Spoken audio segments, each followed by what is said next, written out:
record on the cloud to be safe. And if it cuts out, I'm sorry. If you see me vanish, don't freak out.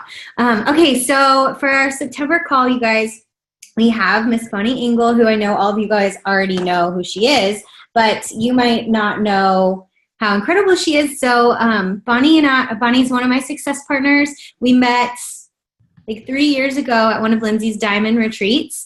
And she is a 15-star diamond, top 10 elite coach. She is 3-time elite, and she's been in the top 10 for the last 3 years now. She is a Success Club 10 All-Star legend, 3.5 years, Million Club member, executive leader. She's a former military wife. If any of you guys follow her on social media, you guys might know that this last year, her and her husband, Andrew, moved across the country from California to Tampa, and because of Beachbody and because of the business that she built, he was able to step down from the military. So now he can be home with his family, which is so exciting. And she's a doggy mom, super passionate about her pups, which you see if you follow her on social media, which is a good segue because that's what she's going to be talking about. Bonnie built this incredible empire on social media, and she has such a unique voice, and she built with such momentum that we just thought this would be a great topic. Bonnie, I polled everybody in our team that had RSVP'd to this call, and I asked, like, what's your main social media that you use for your business? And Facebook personal pages were the number 1 that came in, and then Instagram was second. So I thought that was so fitting because that's like literally Bonnie's jam right now, those 2 things. So Facebook, and she's just started to use Instagram more. So I'm really excited for you to hear from her because when Bonnie started, she didn't have a giant following. Like, she wasn't someone who came in and already had like hundreds of thousands of followers. Like, in fact, and I'm not sure if she'll mention this, but I'm sure she won't care me saying, like, when she started, like, she had lost a lot of friends from this transition in her life and deciding to do something that was off the beaten track. So she kind of went through that thing where you launch your business and then like you watch your follower count go down a little bit and you freak out, and built it all back up. So if anyone here is like feeling like they don't know enough people or they're not connected to enough, I want you to get out a pen and paper and really pay attention, because that's not a requirement for success here. You just have to have the drive and the passion and the consistency. So I'm going to hand it over to Bonnie. Thank you so much for being here, Bon. Yeah, thank you. So if I look like I'm going to hurl, it's just because I'm pregnant. And I literally am fighting off this feeling of vomiting like every 2 seconds. So if I throw up in my mouth a little bit, don't mind me. I really wanted to talk about this topic that I'm super passionate about. And it's funny you said you pulled people, because I am actually just going to address all of the most common questions that I get on my team about social media and that I've been hearing from the network in general. I really want to talk about some trends in social media. You know, obviously social media is our #1 tool, right? We have the ability to reach hundreds of thousands of people with just one post, with just one social media outlet, when back in the day, building a business, that really wasn't the case.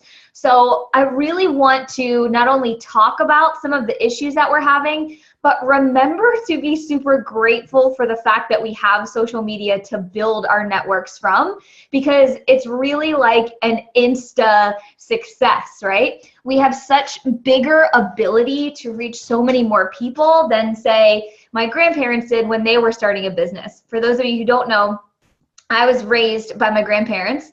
My grandmom sort of acted as my mom, and my grandpop sort of acted as my dad, took me to school, made me dinner, did my homework with me, all that kind of stuff. And we lived, my mom and I, with my grandparents. And they raised their entire family of 6 kids and Lord knows how many grandkids on their own business. It was a brick and mortar TV repair shop. And that business eventually went out of business because they failed to evolve. As you guys know now, the world we live in today, it is actually cheaper to walk into a Best Buy and buy a brand new TV than it is to take it to a TV repair shop, which used to be something that was super popular back in the day. My grandparents did not evolve their business in such a way to stay current. Therefore, it went out of business, something that was super successful. But I watched my grandparents, really hoof it and build from the ground up in such a way that was really hard. And a lot of times I hear coaches nowadays say, either complaining about the business or saying that social media is hard or their business is difficult right now. And I think, my gosh, we have no idea the hardships of actually building a brick and mortar traditional business. And maybe some of you have that on the side. Maybe like our friends Morgan and Steven, they have a sandwich shop, or like Becca and Nate used to have a photography business. They still get to use social media, but it's very different. So we are really lucky in that way. So I want to address, our biggest superpower, if you will, is really using that to our advantage and not hiding behind any of the things that we sort of fall into nowadays.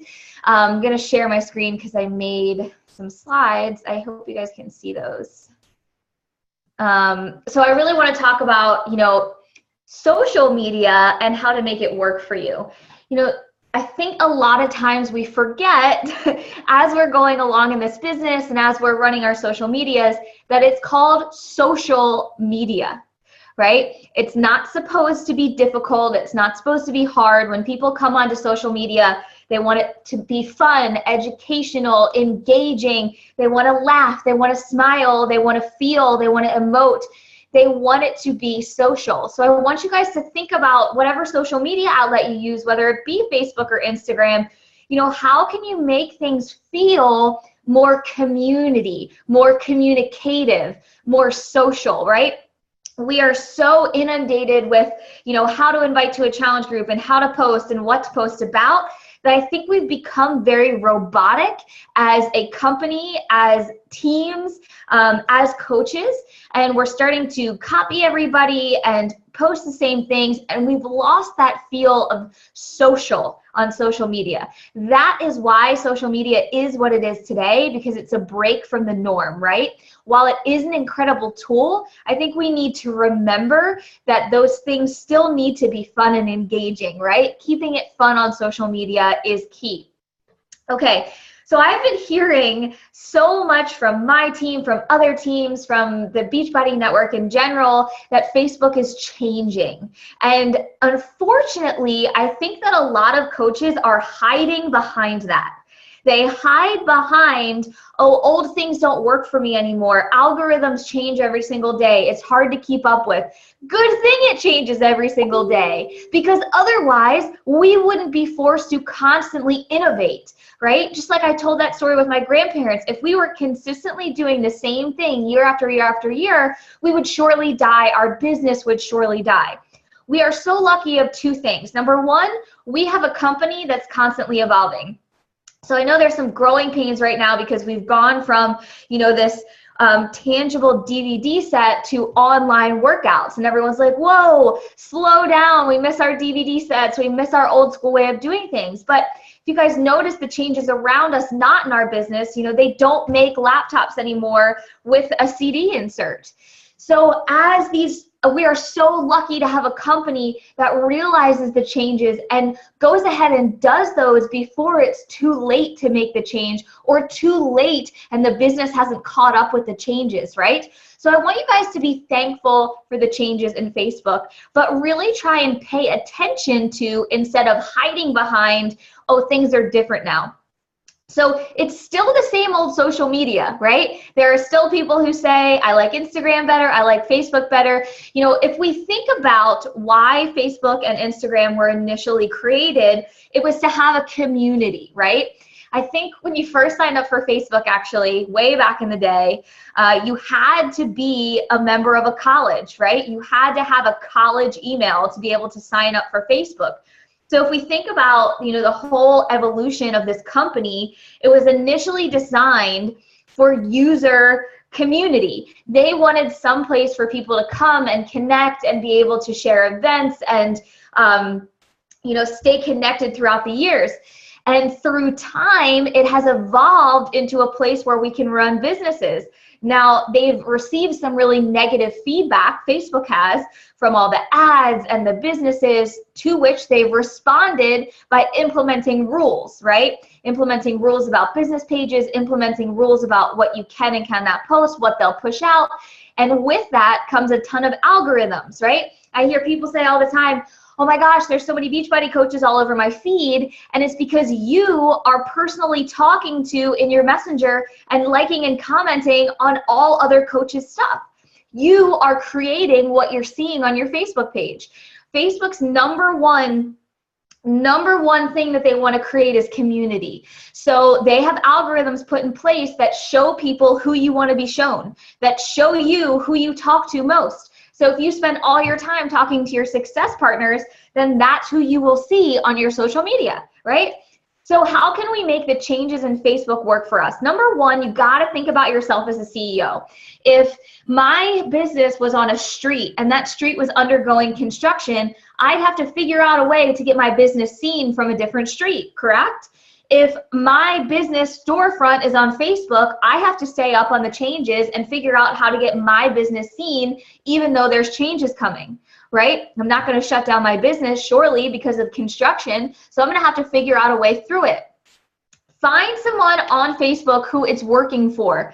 You know, it's so funny. I got lost for probably like 2.5 hours in this.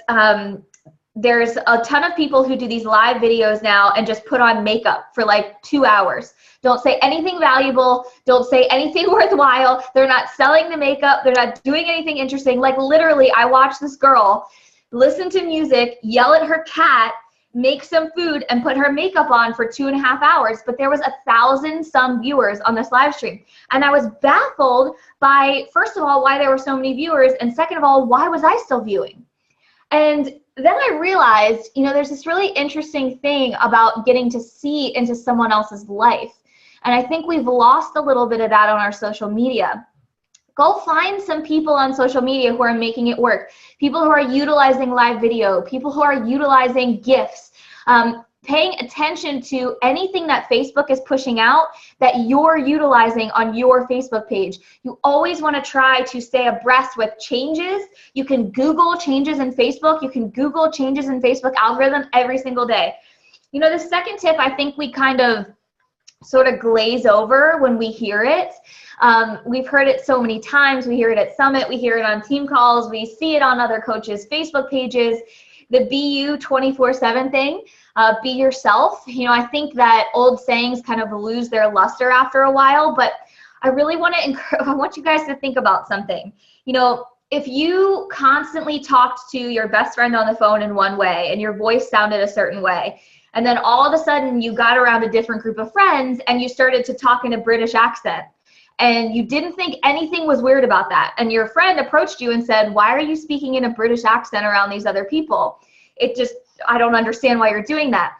This is what happens on Facebook when we copy other coaches' posts, when we don't say what we're posting out loud, and then we're talking to these people in private in a different voice, in a different way, in a different manner.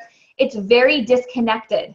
That's maybe why you're having a problem with people answering you. You're having a problem with people responding, people clicking on the link, people actually ordering, because your voice on social media doesn't match your voice in private messages. Number 3, act as if you have 1 million followers. You know, so many people get so upset about, oh, I don't have any likes, no one's following me, I don't know who I'm talking to. From the very beginning in my business, from the first day I signed up, I constantly acted as if I was the top coach, as if I was a person with 30,000 followers, 40,000 followers, 100,000 followers. Carry yourself in such a way that you are acting as if that many people are listening to you and speaking to you. It is not about likes. Likes is 100% an ego thing. It is not about how many likes you get. If you guys go to my Facebook page, the reason I have so many likes on posts is because other coaches are liking them. It has nothing to do with those are all my prospects or those are all people that are interested. The only reason I have likes is because other coaches in the network follow me. People who are following you and interested in what you're doing, they are shy. I mean, think about yourself before you signed up with Becca or before you signed up with whoever your coach was. You know, were you the first person to like and comment on something? Probably not. That is just one way we all get in our heads, and we all start posting really, really funny when we're trying to attract likes. If you stick with your plan, okay, I need to talk about coaching today, but then in the back of your head, you're like, oh, this isn't going to get a lot of likes. That's okay. It is not about getting likes. You know, the Facebook algorithm, it changes every day. We know that, but we have to also think about, what do we know, right? We know that our market wants to respond to video. I don't know if you guys know, but there is a plan for Facebook in 3 to 5 years for it to be entirely video-based. Facebook wants to create a community like YouTube. They want to create a community where it is entirely live and recorded video. Now, if you guys were keeping up on all the updates on Facebook and social media, you would know that now is the time to practice things like live video. You know, initially, this was something that Chalene Johnson said. She said to start practicing on some forums like Periscope. I don't know if you guys remember Periscope, but it was like the original live video forum. Like you would do a live video and there would be all these hearts and comments and stuff. That has completely died out. But originally, Chalene was saying, pay attention to what the other smaller social media outlets are doing, because eventually Facebook and Instagram will attract them. And she was really right, because Periscope was that live video, and people who got a lot of practice doing that were better on Facebook. And then Snapchat was the original, 15-second story. And now Facebook and Instagram have adapted that. And now I spend a ton of my time on Instagram stories recruiting people. So pay attention to what, think like a CEO, think like a leader, think like you're always evolving. Evolving is good. It is not scary. It keeps you on your toes. It keeps you always consistently going forward. The indirect invite is king. Okay, so I hear people say all the time, top coaches don't invite. I don't see top coaches inviting to their challenges. But my answer is, I invite in every single solitary post that I do on every social media outlet that I have. After Summit, after Chalene gave her speech, she was talking about this buzzword, curiosity marketing. And then everyone was like, oh, curiosity marketing, so different, so new. We as Beachbody coaches have been doing curiosity marketing forever. We have been using our Facebooks as public sneak peeks into coaching, sharing about our life as a coach, sharing about our life with the product, sharing about our life with the shakes, talking about the business, talking about the challenge, talking about what's adding to your life without saying Beachbody coaching. Let me ask you something. If you were in a grocery store and you were walking down the aisle and you said, stop, please, stop your scroll. I would like to invite you to a 30-day online health and accountability group. There we will have superfood shakes that have 70+ superfoods that you can drink every single day with color-coded containers and 30 to 45-minute workouts. Are you interested? Absolutely not. That's not how you would talk. That's not how you would invite someone. You would say, hey girl, oh my gosh, I love that ice cream. Standing in front of the ice cream cooler, you would talk about what your favorite flavors are. You would make some connections. Oh, have you tried Halo Top? It's really good. No, I've never tried Halo Top, but I'm trying to cut back on the calories. That sounds awesome. I'm going to go look at it. Oh, are you always interested in health and fitness, or is this just like a thing that you're doing right now? Keeping it conversational. This is social media. If you wouldn't say it in a grocery store to someone and you wouldn't connect first, then don't ever say it on your social media. There is a time and a place for direct invites, but the indirect invite with connection and communication is 100% how you should run your social media. Everything that you type out should be something that you would say in a grocery store to someone. So think about that. If you were in a grocery store, you wouldn't cold message someone, right? You wouldn't cold invite someone and say, hey, excuse me, sir, with the Kentucky Fried Chicken in your hand. You look like you could use a 30-day accountability group. Have you ever thought about being a Beachbody coach? No, absolutely not. You would connect. You would make some banter about how long the line is. You would comment on what he has in his cart. You would ask where he lives, ask where his son goes to school, make a connection there, and then talk about what you do. That is how we need to use our social media, and we have forgotten, because we are stuck behind our computers all day long typing to people. We have forgotten that we are in the business of people. We are in the business of communication. So I've adapted this give, ask mentality. It's commonly known as jab, jab, right hook. We've heard it from Gary Vaynerchuk. We've heard it from a ton of social media experts, but I like to say give, give, give, ask. On your social media, you can never expect someone to sign up or jump at the chance to be on your team if you're not giving first. And that's giving information, giving time, making people feel special. I mean, it's not complicated stuff. Oftentimes when I say give, give, give, people think, oh, I have to be posting recipes and clean eating groups and free groups. No, I just mean you need to be showing other people interest and giving other people a place to find inspiration or a place to find humor or a place that they belong or that they look forward to checking before you ask, right? So it can't just constantly be, join my challenge group. Have you heard of a fitness accountability group? Ever tried a Beachbody program before? It has to be you spending some time liking and commenting, you spending some time making other people feel special before you ask for something. The ultimate goal is to get more eyes on your content, right? And then make sure your funnel process is very easy. You want your funnel process to be full of people here, and then the process to be short, that they sign up, that they're always trickling through. You don't want the funnel process to be, your Aunt Susie, your mom, and your Uncle Ken, who you constantly follow up with and ask if they're ready for the challenge group. And then it takes them a really super long time, months and months and months to say yes. And you have people just trickling one by one through. That's not how you want your funnel process to go. So you have to constantly be adding to that funnel, constantly giving before you ask for them to sign up. You have to have a monthly flow. So oftentimes what I see is the new month will start and people say, oh my gosh, I have such a long time to hit Success Club and I only have to help 3 people. I think that we've really done our teams and ourselves a disservice by saying I only have to help 3 people. If you cannot help 3 people in a 30-day time frame, we have to have a discussion about where you're spending your time. If you want to do this full time, if you want to create some momentum, right? So you should have a monthly flow. Look at your month, open a calendar, and look at it like a CEO. What's coming up in the month? Is Labor Day weekend in the month? Is my birthday in this month? Is a national holiday in this month? Think about, I have a ton of coaches who never really think about the holidays. They never really think about, oh, it's back to school. They never think about Halloween or Christmas.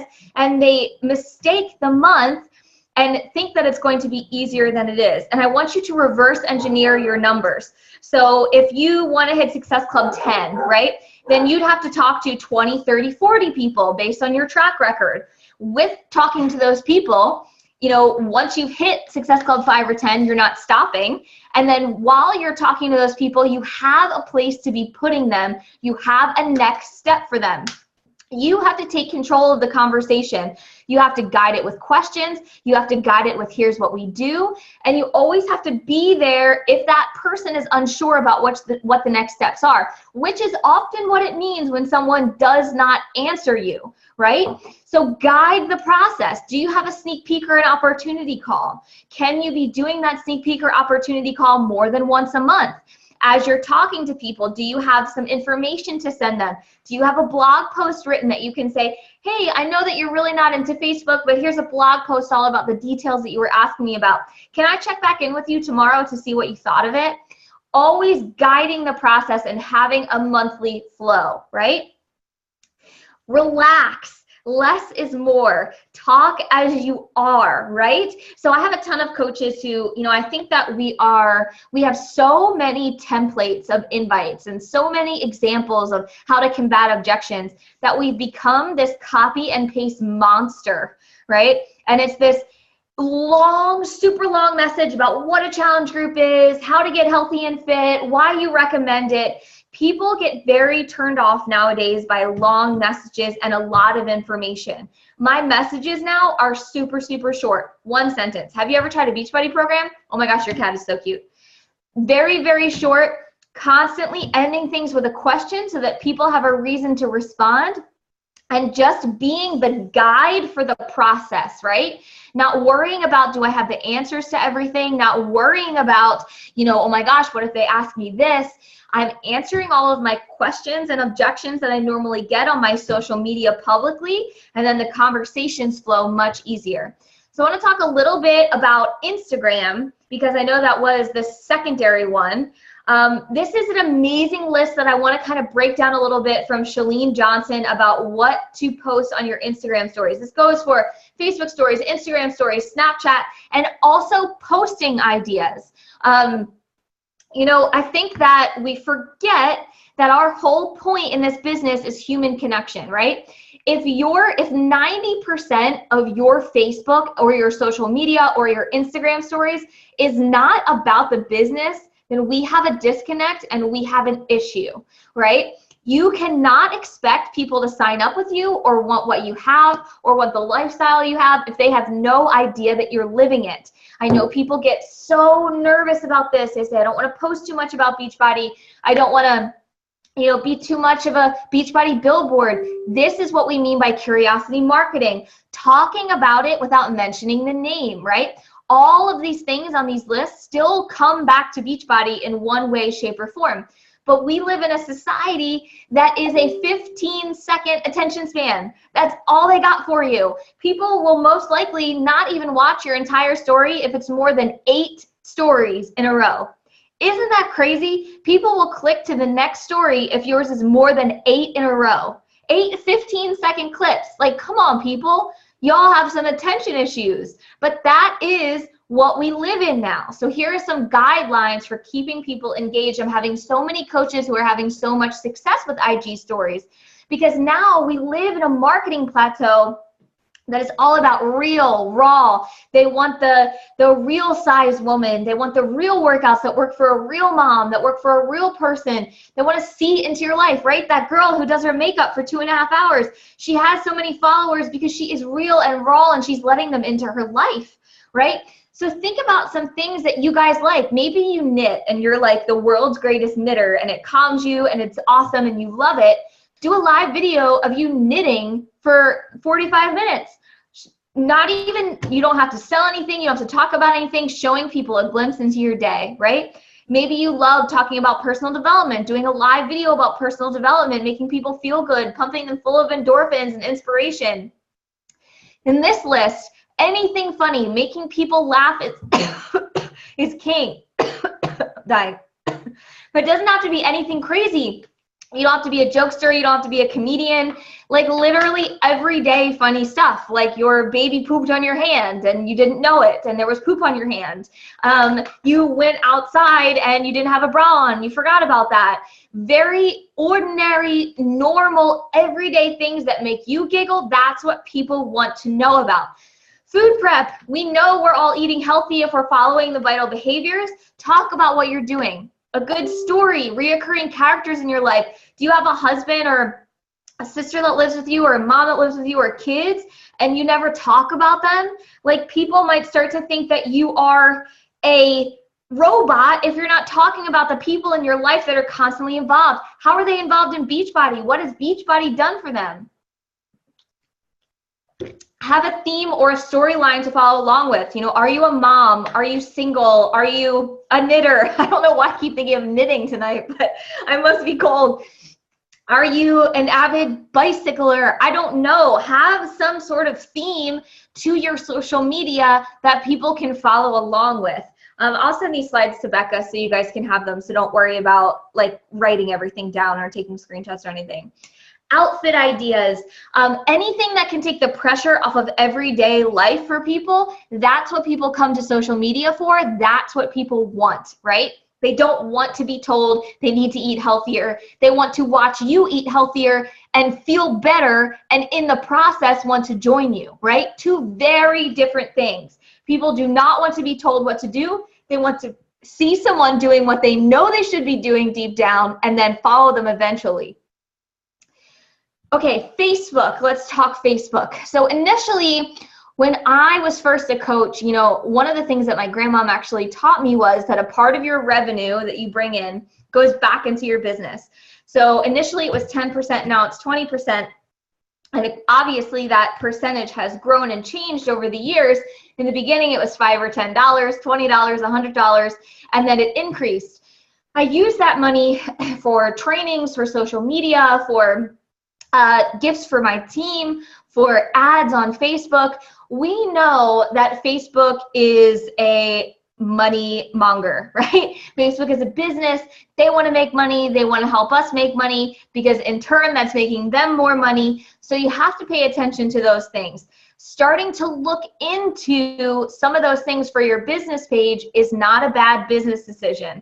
So making sure you're looking at your business in a way that you're actually being a CEO. You know, if you're making $100, you're not spending $100. You know, you're breaking up that $100 into what goes back into my business, what comes to me, what goes into savings, etc. It sucks at first, but it's way worth it. There are 1.9 billion monthly active users on Facebook.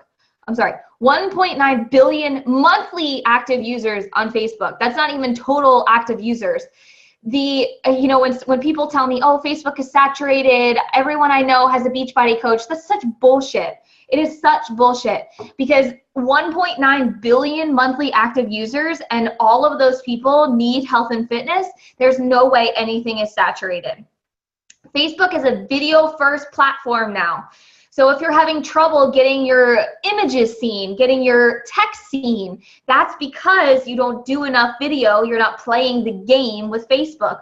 Unfortunately, because we don't own the platforms, we have to go along with what they're updating the fastest and what they're pushing out, right? Best practices for uploading Facebook videos. This document is great. It's from someone who went to a workshop. Again, I will give these to Becca, so don't worry about it. There's 48 million daily Facebook Live users. I know that Facebook Live is super intimidating, and Facebook Live can be one of those things where it's like, well, I can't do a live video today. I mean, I did that to myself today because I was literally throwing up for half the day, and I'm like, I just can't today. But I really want to encourage you guys to make a business goal to do at least 1 or 2 live videos a week. Maybe it's a video of you working out. Maybe it's a video of you talking about inspiration. Whatever it is, getting your personality at the forefront of your Facebook. You know, when you are widening your funnel and doing all that work to like and comment and doing the give, ask mentality, it doesn't do any good if people can't come to your social media and see what you talk like, what your mannerisms are, if they relate to you, if they like your voice. All of those things in our society are now how we market and how we advertise. We are so lucky because as Beachbody coaches, we're taught to do that from the beginning, but we just have to tweak it a little bit with how society is going, right? So let's talk about invites on social media because this is a hot topic right now. You know, I feel a lot of people are talking about my invites aren't working, my invites are, falling flat, or people aren't answering me. Invites are not a one-size-fits-all. If you've ever seen a template and you tried to copy and paste it and use it and it hasn't worked, you're like, well, this is Lindsay Matway's template. Why isn't this working? Or this is Bonnie Engle's template. Why isn't this working? It's because it's not in your voice. People on social media now have their guards up. People in the grocery store have their guards up. Think about how you would feel if someone approached you right away and said, hey, I'm not a creeper, but have you ever heard about Beachbody in the grocery store? You'd be like, what the fuck? Like, get away from me, sir. I'm trying to pick out my organic turkey burgers right now, right? That's how people feel on Facebook when you cold message them like that and there is no pretense, right? Now, if I was talking with someone about the fancy soap in Whole Foods and we were both admiring them, and then I said, hey, I don't know if this sounds weird. No, we're just talking about soap, but have you ever heard of what a Beachbody coach is? Totally different. My guard is down. My arms are open. I've already had a pretense with this person. Totally different. Social invites, social media. A lot of times, I feel like we've done all you guys a disservice by giving you templates because we've really taught you, don't use your own voice, use this template, and that's how you talk to people. That's why there's no form of communication happening now because we've forgotten to be social. Invites are 80% of where you should spend your time. So if you have an hour, 45 minutes of that time period should be spent inviting and talking to new people, forming people, doing the give, ask mentality, talking about coaching on social media. That time should not be spent pooling your team, creating trainings, scrolling Facebook, talking to other success partners. 80% of your time should be spent inviting, getting better at your invite, talking to people, forming relationships. If your invite doesn't sound like what's in public, then it's not going to work. If your invite conflicts with you, it won't work either. Again, if it's too long, most people just won't even read it. So keep it conversational in your invites. We talked about not copy and pasting anything. Be bold for this next couple weeks and think about, have I been using like the same invite over and over again? The definition of insanity is doing the same thing over and over again and it's still not working. Try a different approach. Try a voice memo. Try a live video where you talk about coaching and then message all the people who comment. Control what you can. What I hear from so many people is, this person didn't answer me, or this person said they were going to sign up and they didn't. Guess what? That happens to me all month long. 99% of people that I talk to say no, and I move on to the next person. What I see is people talk to 5 people and they put all their eggs in that 5 people basket, right? And they forget that you have to be moving forward, or else you'll be stuck in that situation every single month where you're waiting for these people who maybe aren't at the right time in their life. The only thing you can control in your business is how much you move forward. And it's interesting how offended we get when someone says no, or someone says, I don't want to do that, or that's not for me. If I were to ask on this call, how many people want to be a dentist? Maybe 1 or 2 people would raise their hand, right? Do I get offended by that? Absolutely not. It's a personal preference. We are simply the CEO of a business that we believe in, and we're offering it to people. And our job is to keep offering it to as many people as we can. If people say no, it doesn't matter. It's just not what they want to do, and that's okay. I'm going to move on to the 1.9 billion monthly users that maybe do want it, right? Starting to realize your natural business ratios. If you're someone who consistently is upset because they're falling short of Success Club 10, maybe you need to look at the number of people that you're speaking with. If you're aiming for Success Club 10 and talking to 20 and consistently falling short, and that's 20 new people, then you need to up that to 30 and see what that gets you, right? Realizing what your natural business ratios are. Knowing that you will always have to reinvent. An invite that works for you right now won't work in 2 months. It's just how the business goes, how social media goes, and how we have to constantly reinvent. Personally, for me, that's kind of freeing. And when I look at this business and I look at my coach who's been in this business for 8 years, well, 9 years technically, but didn't work her business for the first year, that is so freeing for me that I can know 8 years from now, I can still be running a business. I can still be evolving. There's still longevity in this, right? And that person, my sponsor, who was a coach 8 years ago, she's not doing the same things that she was doing 8 years ago. There have been major evolutionary changes in Facebook, in Beachbody, and she has consistently evolved and moved forward. And I've seen people who refuse to evolve and move forward who peter out, right? And it's so freeing to me that I know if I consistently reinvent in these tiny little itsy bitsy ways, we are so lucky. We have like a business in a box. We have a business in a box, and we have a group of people who are constantly sharing what's working for them and what's not. It is insane the kind of community we have to build our businesses. Realize that your business mirrors your fitness. If someone came to you and said, well, I did 2 workouts of the 21-day fix and I'm not jacked, you'd be like, well, that sounds dumb. You didn't do the whole program. Or if someone came to you and said, well, I did 21-day fix for 2 weeks. I kind of followed the diet plan, but not really. I was kind of intimidated by it, but it really just did not work at all. I'm sending it back. You'd be so frustrated. You'd be like, well, you did half the program. It's the same thing with your business. I have so many new coaches who say, I posted 3 times about my business this month, but nothing happened. No one signed up. This is too hard for me. It doesn't work. What? Like, this is a long-term business. You guys all know that if you want legitimate, real results in your fitness, you have to really buckle down and really say, I am going to do this no matter what.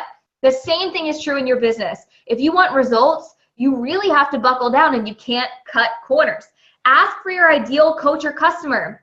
Are you guys on this call saying, I can recruit challengers and that's great, but I can't recruit a coach who wants to work like me. I can't recruit a coach who really has resiliency and doesn't stop when it gets hard. Are you talking about that on your social media? Are you saying that it's difficult? Are you saying that you want hard workers? Are you saying that it took a lot of elbow grease? Or are you just saying, it's so easy, I'm on social media all day and it's super fun? There's the disconnect, right? Start a business page if you guys do not have one. That is where Facebook is going to be moving all of its algorithms. If you have a business and you're running it only on your personal page, you're going to have to start thinking about other avenues to branch out to, right? Spread positivity on social media and it will come back. You know, I've always heard like this saying, the grass is greener on the other side. The grass is greener where you freaking water it. If you choose to make your grass as green as you possibly can on social media, there will be no one looking at other companies. There will be no one looking at a different weight loss solution.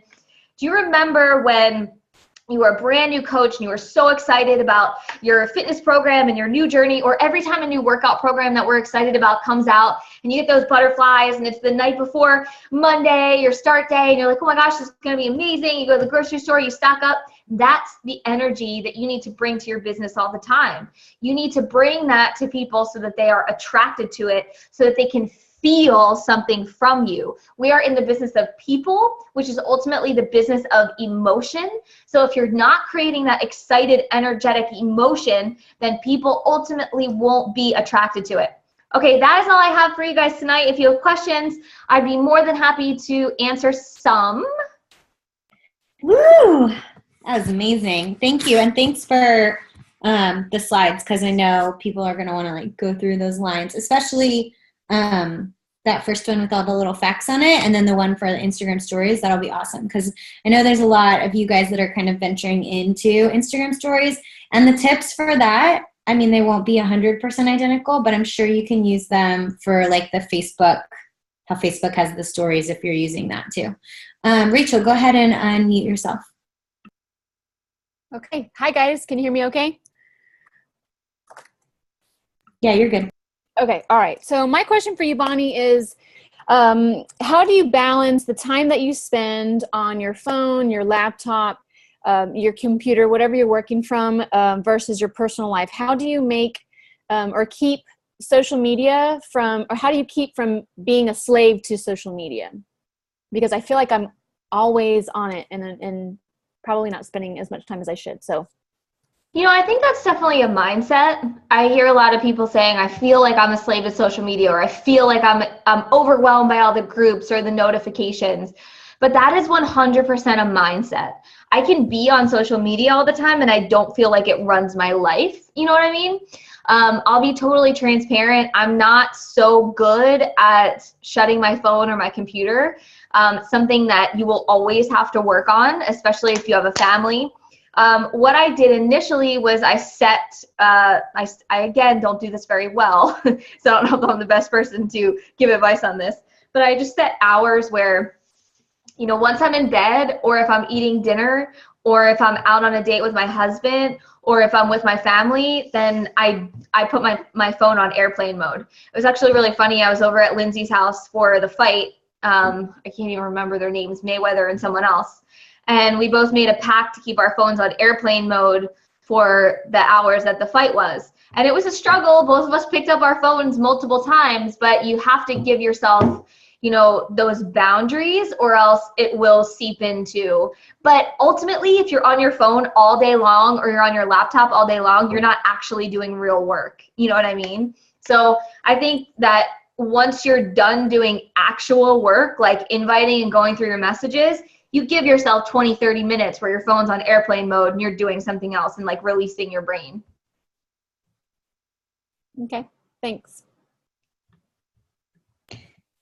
Does anybody else have any questions? I hear people typing.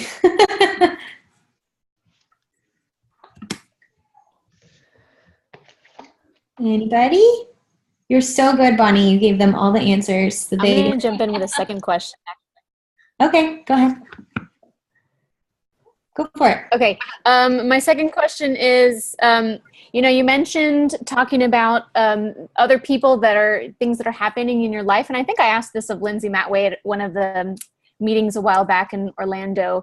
I have a lot of really awkward, very, very personal relationship things that are happening with like my spouse and in-laws and just very personal issues that I feel like the things that I want to share are so scary and so personal. I'm really afraid to share them because it'll hurt people and it'll, I don't know, it's just really, really personal. So how would you handle something like that? And this involves, alcoholism and, maybe even extramarital affairs and just things that are really, really scary. And I feel like that's what I spend a lot of my time dealing with. Yeah, I think you have to choose, obviously I say share what's going on in your life, but also we don't want Facebook to become a place where people are following along with the dramatic things that are happening in your life. So I think that it's really important that you let the smoke clear before you share things like that so that you can be clear-headed when you share, if that makes sense. So even though it might seem like that's happening like 100% of the time, I always, when something bad happens or is happening, I make sure that I maybe allude to, I'm going through something and I'm using working out and eating right to get through it. I'll share soon, but then I let the smoke clear from the situation before I choose to share it so that I can be more aware of who might read it and who it might hurt or not hurt, etc. But I think it is important, kind of tailoring to your business what you're sharing. Like, obviously we want to let everyone in on our personal lives, but we also want to be aware of, is it hurting my business or is it helping my business,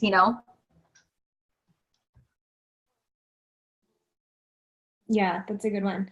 I think that's a really good point too. I think that's, I've heard Lindsay talk about this a little bit before Lindsay Matway, because she has spoken really publicly about her mom's struggles with alcohol and about her own bankruptcy and different things like that. And people had kind of asked her like, well, what did your mom think about you saying that about her online? And she shared like it was something that, was a struggle for her mom. And her answer, Rachel, I don't know if it'll help you or not, but her answer was she obviously didn't ever want to say anything that would like injure her mom or make people think badly about her, but whether or not her mom felt like the same things happened or felt like she did those things or felt like she was that person, it was Lindsay's experience to go through it.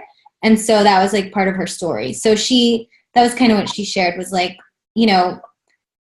my mom did part of the problem, was that she didn't see the things she was doing. But like me as a child, I still experienced them and they still had this impact on my life and they still cause me to grow in these different ways or struggle in these different ways. And like Bonnie was saying, I've noticed that she has only kind of shared once. She also had like a silver lining to point to. So it was like, but then here's, the positive that happened, or here's how I overcame it. And I think that's always like a good rule of thumb. I think it's fine to share things too. Like if you want to be realistic, you don't want to be like, my life's always perfect. But I do think it's good if we can always have a silver lining to point to, to like make it inspirational or at least aspirational or have it on an uptick at some point. Okay, does anybody we can do maybe one last question because Bonnie has to hop on another call. Thanks for doing this, Bon, when you already had a busy night. Anybody else? Hey, I have a question. Okay, go Vanessa. Okay, you were talking about having, like, acting as if you have 1 million followers. How do you talk with authority while still being real? Because sometimes if you're a new coach and you're just being real, you may not have like that voice of leadership yet that someone with 1 million followers would. So where do you do you have any tips for drawing that line? Or yeah, I think your question is kind of twofold. I hear a lot of people say like, how can I provide what people want if I haven't seen as much success or if I don't feel like I'm, where I want to be? And ultimately, it's about the verbiage, right? So making sure you're including yourself before Beachbody and then those tiny little shifts that have happened in your mindset, body, or financially or whatever after Beachbody. So it's actually pretty ironic. Like before you feel like you've reached your pinnacle of success, I would always say to my success partners, I just feel like I'm not successful enough to post this. And then once I got successful, it's like, well, that scares people, so you can't post about that. So it's back to posting about what you didn't think you wanted to post about before. Small little wins will outweigh any kind of large success ever. And then how do you speak with authority while also being relatable?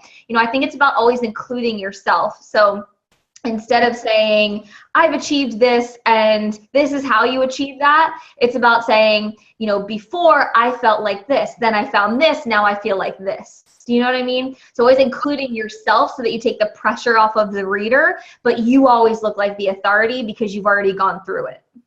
I don't know if that makes sense. Yeah, that's great. All right. There are more questions coming in, but I know Bonnie has to leave. So, Bon, if you want to hop off, feel free, and I can stay. I might stay for another minute and just chat with you guys. Thank you so much, Bonnie, for coming and sharing. It was amazing, so helpful, and I will share those tools that Bonnie talked about. Everybody say bye, Bon. Bye. Have a good next call, Bon. All right, guys. So I saw a couple other questions come in there for Bonnie. I'll tell her that you guys want to see a hair tutorial. Marissa, what do you mean by your question? Did you mean when she was talking about like how every single post of hers has an invite? Is that what you mean? She said that she spends 80% of her time on invites. Yeah. Yeah, she means inviting, but you said connections, conversations, or inviting, or straight up inviting. And I mean, I know Bonnie, so I would guess that her answer is that those are all the same thing. Okay. Like connections and conversations are part of inviting, like right. I think that you can't really just do the inviting without the other. Bonnie's not just like meeting someone for the first time and then like, hey, do you want to be a coach? But like that constant wheel that's going of conversations and connections and stuff. And I think that sometimes people, myself included, I think I had this misconception for a long time that like the invite is like that last sentence that's like yes or no. You know what I mean? Like, do you want to sign up as right. yes or no? Like, and I would always be like, well, how many of those are you doing actually? And like, I got stuck on this for a while. And then I realized like the invite is like this kind of this whole thing. It's like the conversation that leads to that. So when she says she spends 80% of her time inviting, I think maybe a better, clearer way to explain it would say in conversations with people she's inviting. Maybe that's a better. But then I also don't want you guys to think like she's just beating around the bush for days and days and days. You know what I mean? Like you still do have to get to the end of that conversation. And we can sometimes like stall and chit chat when we're nervous and we don't actually want to invite someone. But the other thing about that is Bonnie spending 80% of her time in conversation. She's talking to like tons of people every day. I don't know an exact number. I just know, I can't tell you exactly how many she does, but I know the volume of conversations she has just by being her success partner. And it's tons. So like you may be a new coach and you're not going to talk to as many people as Bonnie because she's been a coach for 4 years. Like that's fine. But the reason she can invite every single day and spend 80% of her time inviting is because she's starting so many conversations that every day she has enough that are kind of to that ending point that she can be kind of getting to the invite phase. And I think a lot of people kind of don't think about it, but it's almost like this wheel that's always turning. If you only do like 4 or 5 conversations a month and, let's see. Oh, Bonnie's having to host the other one, so we have to go. Okay, I'm going to have to click stop recording. We'll have to keep talking about this another time. Sorry, guys, I don't want to mess up her call. We'll talk more about this. I'll do a live video on the team page probably this week all about this. So if you guys have special questions about it, I'll do a little post and you guys can post, and then we'll pick a time and we can all hop on and chat about it. All right, guys, have a great Thursday. Thank you guys for showing up. Bye.